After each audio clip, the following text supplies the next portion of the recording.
Depuis mardi 30 mai 2017, la connexion Internet est coupée en Éthiopie. Une mesure du gouvernement pour prévenir des fraudes dans les examens de fin d'année au secondaire. Les autorités veulent ainsi éviter que des possibles fuites d'épreuves se retrouvent sur les réseaux sociaux. Cette décision controversée a provoqué une vive polémique dans le pays.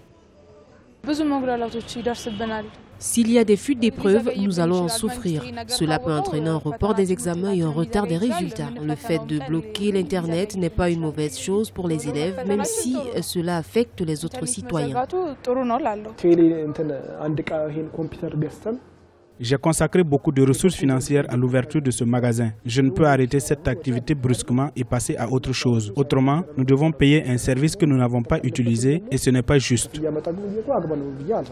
Les autorités éthiopiennes n'ont pas donné de date précise pour le rétablissement de la connexion. Cependant, les examens et concours prendront fin le 8 juin 2017. Lors de l'année scolaire 2016, des épreuves des concours professionnels et du baccalauréat ont été publiées sur les réseaux sociaux, occasionnant la reprogrammation des examens. Certains observateurs estiment que la coupure de l'Internet va affecter l'image de l'Éthiopie auprès des investisseurs.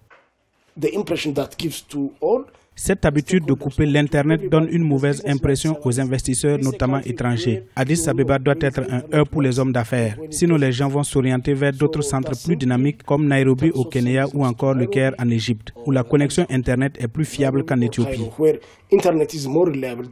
Plusieurs institutions ont été affectées par la coupure de la connexion Internet par les autorités. C'est notamment le cas de l'Union africaine dont le siège se trouve à Addis Abeba, capitale de l'Éthiopie.